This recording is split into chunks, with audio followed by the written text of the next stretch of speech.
Hello friends, start करते हैं आज का नया टॉपिक टीनोफोरा।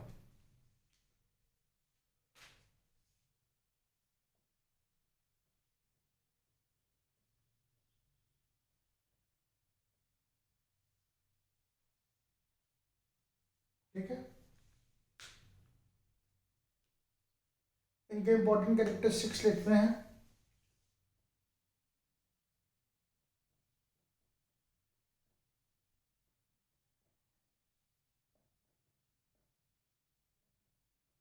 एक्सक्लूसिवली मरीन है,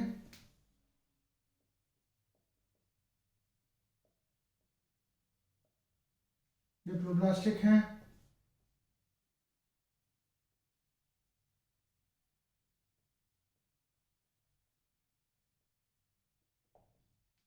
रेडियली सिमेट्रिकल हैं,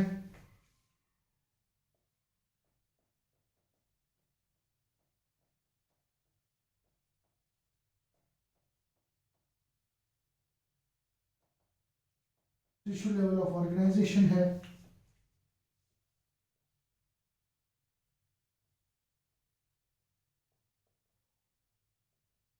कॉम जेलीज या सी वॉलनट्स बुलाते हैं इनको।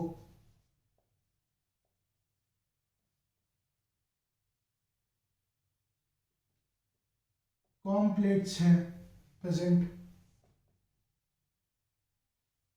जो कि 8 एक्सटर्नल रो है,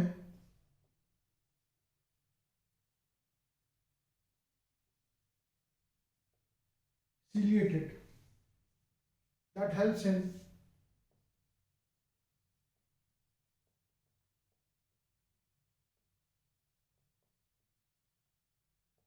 locomotion। ठीक,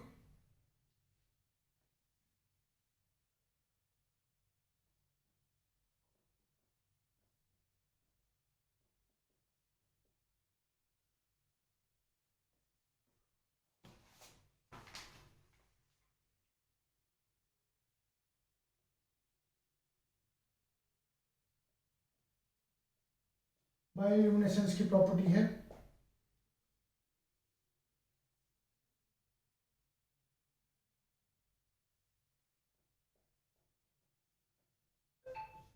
डायलेशन, इंट्रासेलुलर और एक्स्ट्रा सेलुलर दोनों हैं।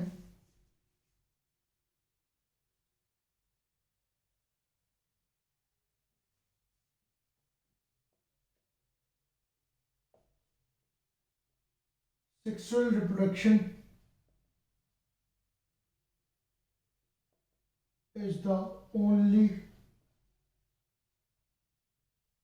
mode of reproduction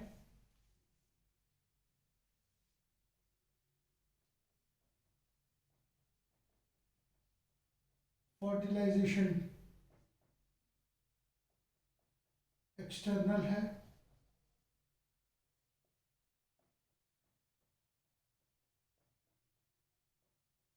डेवलपमेंट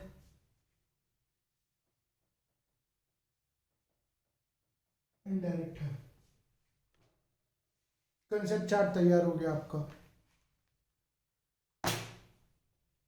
हाँ, कुछ चीजें रह गई हैं जैसे हर्माफ्रोडाइट है और इनके एग्जाम्पल्स। तो आइए इस पूरे कंसेप्ट चार्ट को एक बार फिर से समझ लेते हैं, और मैं ऐसे ही और कंसेप्ट चार्ट और लेके आऊंगा। ट्रिनोप्लेना और प्लूरोब्रैकियस के दो एग्जाम्पल्स हैं। तो स्टार्ट करते हैं टीनोफोरा से। फाइलम टीनोफोरा, सबसे पहले हमने क्या लिखा था, एक्सक्लूसिवली मरीन है, यानी ये सिर्फ सी वाटर में पाए जाते हैं, फ्रेश वाटर में नहीं पाए जाते। एक इम्पॉर्टेंट, बहुत इम्पॉर्टेंट एस्पेक्ट है। दूसरा हमने क्या बताया था, डिप्लोब्लास्टिक है, यानी सेल्स दो लेयर में अरेंज्ड है, एंडोडर्म और एक्टोडर्म। डिप्लोब्लास्टिक का जो एक्सप्लेनेशन है वो सिलेंट्रेट वाले वीडियो में है। उसके बाद हमने टिश्यू लेवल ऑफ ऑर्गेनाइजेशन की बात करी। Tissue level of organisation coelenterates में भी है, पोरीफेरा में सेलुलर लेवल ऑफ ऑर्गेनाइजेशन है, सीलेंट्रेट्स और टिनोफोरा में टिश्यू लेवल ऑर्गेनाइजेशन है। रेडियली सिमेट्रिकल है। रेडियली सिमेट्रिकल का मतलब यह है कि अगर आप किसी एनिमल को किसी भी हाफ में काटते हो तो वो इक्वल हाफ ही प्रोड्यूस करेगा। इसको मैं दोबारा से समझाऊंगा। उसके बाद हम क्या बात कर रहे थे, हाँ, कि इनका कॉमन नाम कॉम जेलीज या सी वॉलनट्स है। इनको ऐसा क्यों कहा जाता है? क्योंकि उनके अंदर कॉम प्लेट्स होते हैं जो 8 external row of ciliated tissue के बने होते हैं, दैट हेल्प्स इन लोकोमोशन। ठीक है। Sexual reproduction is the only mode of reproduction, यानी इसमें सेक्सुअल रिप्रोडक्शन होता है। जब सेक्सुअल रिप्रोडक्शन होगा तो फर्टिलाइजेशन होना कंपलसरी है, आवश्यक है। फर्टिलाइजेशन एक्सटर्नल होता है, डेवलपमेंट इनडायरेक्ट होता है। इसका मतलब कि लार्वा स्टेजेस का इन्वॉल्वमेंट है। बायोल्यूमिनेसेंस की बहुत इंपॉर्टेंट प्रॉपर्टी है। बायोल्यूमिनेसेंस क्या होता है? The property of a living organism to emit light. Digestion extracellular intercellular है। हर्माफ्रोडाइट है, यानी सेक्सुअल सेक्स से सेपरेट नहीं है। और आपका टिनोफोरा खत्म। छोटा वीडियो है, काम की बात हो गई। दो इंपॉर्टेंट एग्जांपल्स हैं और बस। तो एग्जांपल में लिखिए प्लूरोब्रैकिया और टिनोप्लेना। मैं जरा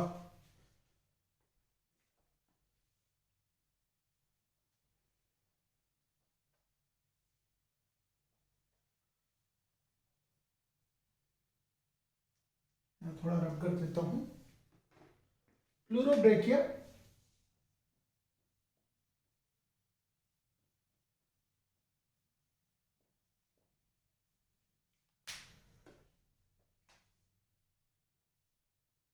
PLEUROBRACHIA,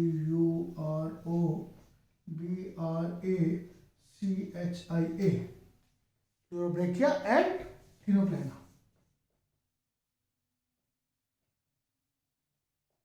दो एग्जांपल्स हैं, टिनोफोरा खत्म। एक छोटा सा सवाल पूछता हूं, ठीक है?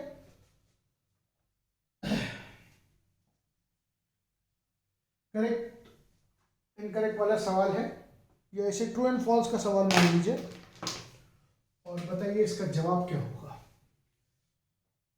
करेक्ट स्टेटमेंट आपको पता लगानी है।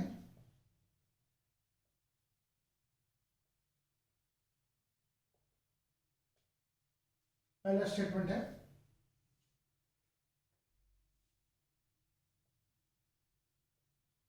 टिनोप्लेना हैज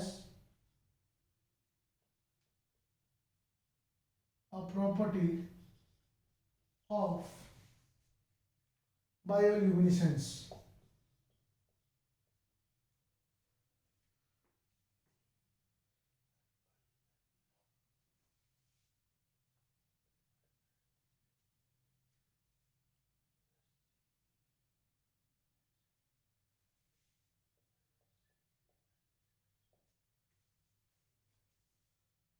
दूसरा स्टेटमेंट है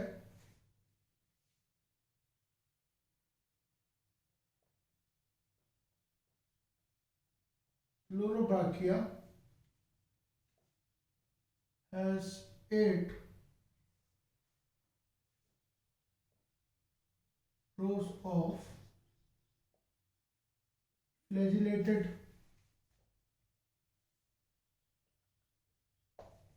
comb-plates that helps in defense against predators।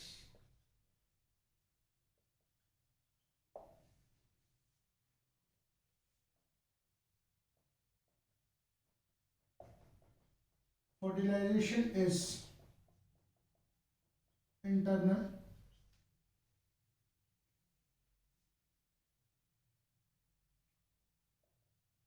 with direct development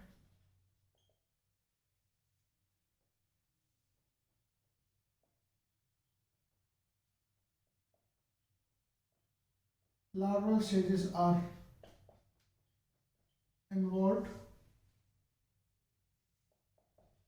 in the development of Ctenophora.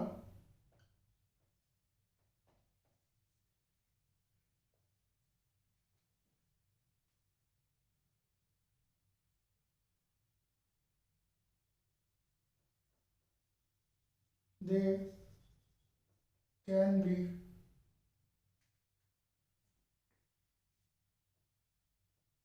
marine or fresh water. 5 statements और आपका लगभग टेनोफोरा कवर हो गया इसी सवाल में।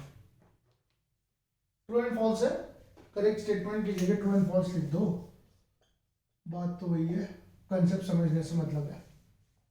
बोर्ड का एग्जाम नहीं है, नीट का पेपर है।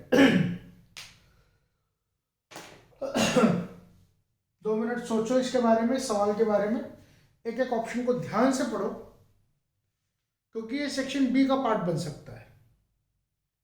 ठीक है, मैंने पुराने पेपर्स को जब एनालाइज किया तो देखा कि इस तरह के सवाल आते हैं, तो आप ये वो सेक्शन बी में ऐसा सवाल बना सकता है। तो 2 मिनट पॉज करो, सोचो इस सवाल के बारे में, और ज़्यादा लंबा टाइम चाहिए तो आप लंबे टाइम के लिए पॉज कर सकते हो।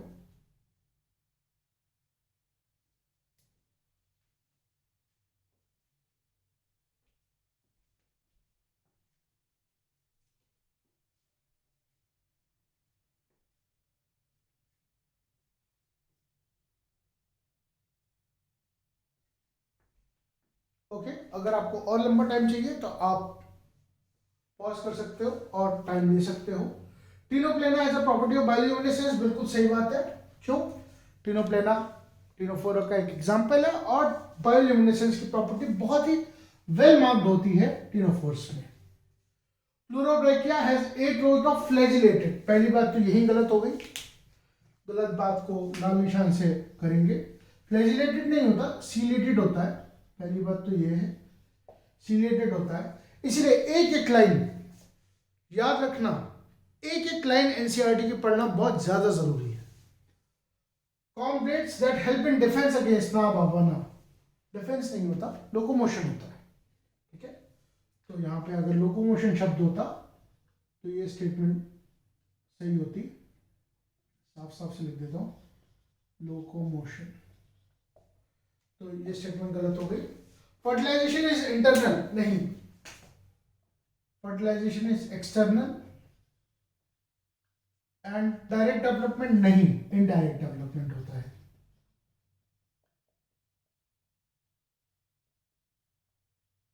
चौथा स्टेटमेंट उससे कॉन्ट्राडिक्टरी है। Larval stages are involved in the development of Ctenophora, बिल्कुल सही है। लार्वल स्टेजेस का इन्वॉल्वमेंट ही इनडायरेक्ट डेवलपमेंट का दूसरा नाम है। और पांचवा लास्ट स्टेटमेंट है, they can be marine or freshwater. No, this is an absolutely wrong statement. This is also wrong, and they are exclusively marine. Okay, they are exclusively marine. Fresh water का यहाँ सवाल पैदा नहीं होता। ठीक है, तो ये वाली बात पूरी गलत है। ठीक है, तो इस तरह का आपसे पूछा जा सकता है, ये वाला स्टेटमेंट सीख के ये वाला सही है। तो इस से हमने 2 बातें सीखी। पहली बात तो ये है कि जिन्होंने पहला ऑप्शन, तो मेरे ख्याल से ज़्यादातर लोगों का सही होगा। दूसरे ऑप्शन में अगर लोगों ने यहाँ पे या यहाँ पे गलती करी होगी, अगर ये फ्लैजिलेटेड वाले पे भी पढ़ लें और आगे भी ना पढ़े तब भी दिक्कत नहीं है। या डिफेंस अगेंस्ट प्रीडेटर्स देख लें, क्योंकि 8 rows ऑफ कॉम्प्लेट्स का काम लोकोमोशन में होता है, इसका प्रिडेशन या डिफेंस से कोई मतलब नहीं है। ठीक है, तो अगर किसी ने ध्यान से पढ़ा होगा तो उसका ये वाला स्टेटमेंट गलत हो जाएगा, तो उसने सही मार्क किया होगा फर्टिलाइजेशन इज इंटरनल नहीं, फर्टिलाइजेशन इज एक्सटर्नल। अभी जो कॉन्सेप्ट मैप एक बनाया था उसमें बताया था, अभी डायरेक्ट डेवलपमेंट तो बिल्कुल नहीं होता, इनडायरेक्ट डेवलपमेंट होता है। और इनडायरेक्ट डेवलपमेंट का मतलब ही होता है इन्वॉल्वमेंट ऑफ लार्वल स्टेजेस। तो मैंने ये लिखा था larval stages are involve in the development of Ctenophora, ठीक है। और पांचवा, तो ये चौथा स्टेटमेंट भी ठीक हो गया। तो तीसरा और चौथा स्टेटमेंट कॉन्ट्राडिक्टरी है पहली बार, और दूसरा जो मेरा पर्पस था ये लार्वल स्टेजेस और इनडायरेक्ट डेवलपमेंट को साथ में लाने का, वो ये लाने का कि अगर एग्जामिनर आपसे इनडायरेक्ट डेवलपमेंट पूछता है तब भी आपको लगाना है, और अगर वो आपसे पूछता है कि there is an involvement of larval stages तब भी आपको लगाना है, ठीक है। और पांचवा, they can be marine of fresh water, नहीं, ये पोरिफेरा के लिए सही है, सिलेंट्रेटा के लिए सही है, लेकिन टिनोफोरा के लिए सही नहीं है, दे आर एक्सक्लूसिवली मरीन, ठीक है। आज का सेशन यहीं क्लोज करते हैं, कल हम प्लेटिहेल्मिन्थेस कवर अप करेंगे, ठीक है। होपफुली आपको ये वीडियो अच्छा लगा होगा। अगर आपको ये वीडियो पसंद आएगा हो तो लाइक, शेयर, सब्सक्राइब कर दीजिए मेरे इस नए चैनल को। आपका जो रिस्पॉन्स है वो मुझे मोटिवेट करता है, और मेरा मकसद यहाँ आपको सिर्फ पढ़ाना नहीं है, बल्कि इतने सालों में मैंने जो नॉलेज खुद के एक्सपीरियंस से गेन करी है वो नॉलेज भी शेयर करना है, ठीक है। कभी फुर्सत में नीट के इलायदा भी ऑप्शंस की बात होगी और बहुत डिटेल में बात होगी, क्योंकि मैंने नीट के इलायदा वाले ऑप्शंस लिए हैं अपने करियर की चॉइस में। अच्छे ऑप्शंस हैं, बहुत ही क्लासिकल ऑप्शंस हैं। और मेरा छोटा सा इंट्रोडक्शन, मेरा नाम श्रीश तिवारी है और फिलहाल मैं IIT दिल्ली में एमटेक स्टूडेंट हूँ, बायोकेमिकल इंजीनियरिंग एंड बायोटेक्नोलॉजी से।